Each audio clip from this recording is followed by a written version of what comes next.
واللي هو الان بين احضاننا، نقولوا ليه مرحبا بك بيناتنا مع خوتك، اللي احنا كنقدروا الجزائر الشقيقه، نقدروا رجالتها، نقدروا بلاد المليون ونصف مليون شاهد، اللي احنا دائما نظرا لحكم الجوار، نظرا لوجود القاسم المشترك سواء الديني سواء اللغه سواء الجهاد سواء المقاومه. وإحنا الان كنقول لكم احنا الان في تماس مع الحدود المغربيه الجزائريه، ومعنا الاخوان تاعنا الاشقاء اللي هما بجوج معروفين في الوسط الاعلامي، واللي عندهم شهره بائعه الصيت.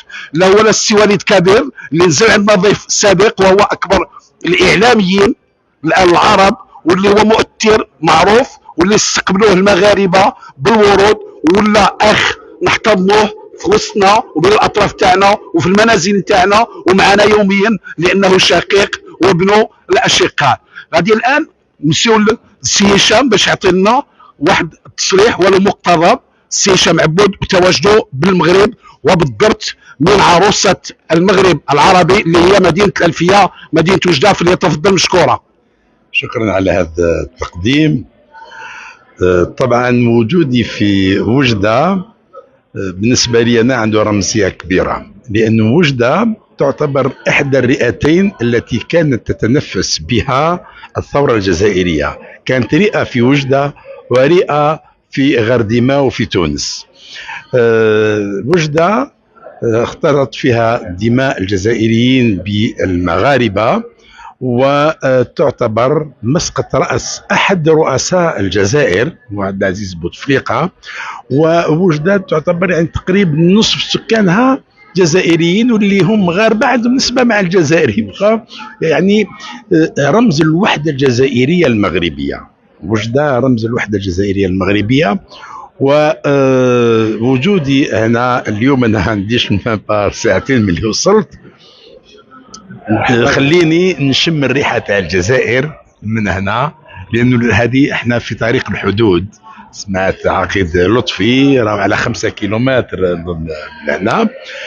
والاستقبال اللي وجدته في وجدة منذ أن نزلت من الطائرة، يعني ما كنتش ننتظر في استقبال هكذا. صح على بالي عندي شعبية وعندي كذا، ولكن في وجدة شيء آخر، وكأنني كل شيء راه ينتظرك باش نقول لك. الله يسلمك. أنا وصلني الخبر منذ أسبوع، يعني كل شيء راه على علم بالتواجد تاعك وبالقدوم تاعك. الله يسلمك. ما نقولش راني في بلدي الثاني، انا ما نامش بالبلد الثاني. كان بلد واحد هو القطر المغاربي الكبير، هذا هو البلد. يبقى انا بالنسبه لي المغرب بلدي كما الجزائر، لانه كان تمزغه، هي ارض الامازيغ، ما كانش فيها حدود، وانا لا اؤمن بالحدود.